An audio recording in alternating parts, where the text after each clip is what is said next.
dans cette dernière série une compilation des pires exercices que vous pouvez avoir en DS. Dans le port du Havre, 124 organismes génétiquement modifiés ont été trouvés. Ils représentaient 56% des animaux présents dans le conteneur.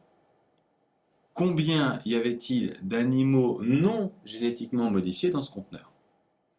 Pour résoudre cette énigme, on va d'abord calculer le nombre total d'animaux dans le conteneur, puis par différence, on va obtenir le nombre d'animaux non génétiquement modifiés.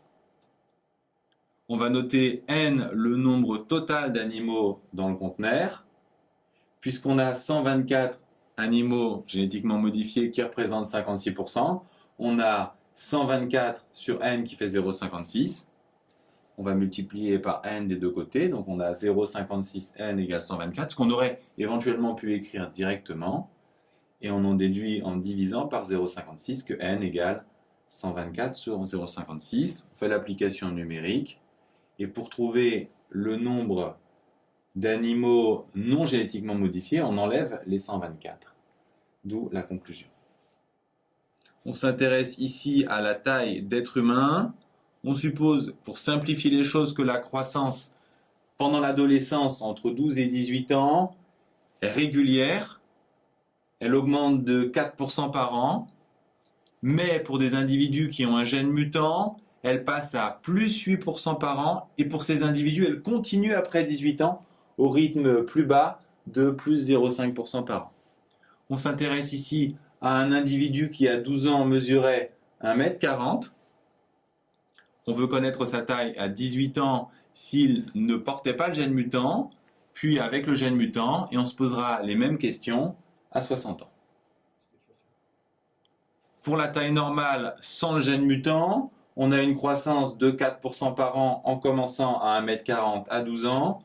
On multiplie plusieurs fois de suite par 1,04 qui est le coefficient multiplicateur associé à plus 4%. Entre 12 et 18 ans, on va donc appliquer 6 fois ce coefficient multiplicateur, donc on va multiplier par 1,04 puissance 6, donc il fera 1,77 m.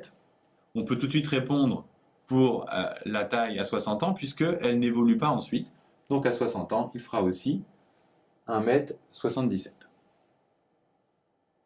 Avec le gène mutant, l'individu va avoir une taille disproportionnée, il va se transformer en géant, mais quelle sera sa taille? Alors, avec le gène mutant, la croissance est de plus 8% par an, donc on va appliquer un coefficient 1,08. De 12 ans à 18 ans, on l'applique 6 fois, donc à 18 ans, il mesurera 2,22 m. Mais sa croissance ne va pas s'arrêter là. Ensuite, sa croissance est de plus 0,5% par an. Plus 0,5, faites bien attention, le coefficient multiplicateur c'est 1,005. On n'oublie pas de 0 surtout.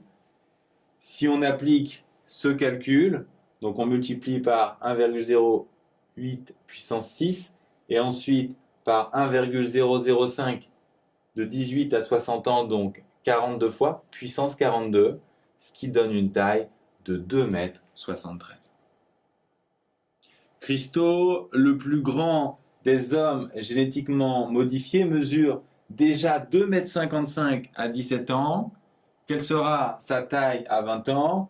Et quelle aurait été sa taille au même âge sans modification génétique? Pour la taille à 20 ans, pas de difficulté particulière. Entre 17 et 18 ans, il va prendre plus 8%, donc on va appliquer un coefficient multiplié par 1,08. Et ensuite, on applique 2 fois le coefficient 1,005, ce qui nous amène à une taille de 2,94 m.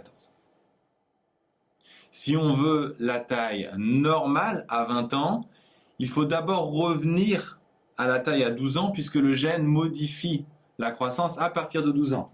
Donc, on va revenir de la taille que Christo a à 17 ans, en faisant des divisions par 1,08, et pour passer de 17 à 12 ans, on a 5 divisions, donc on va diviser par 1,08 puissance 5, ce qui nous amène à une taille d'1,73 m. Enfin, pour avoir la taille à 20 ans, sa croissance normalement va de 12 à 18 ans, donc pendant 6 ans, avec un taux de croissance de 4%, donc 1,073 fois 1,04 puissance 6, ce qui nous donne une taille de 2,19 m tout de même.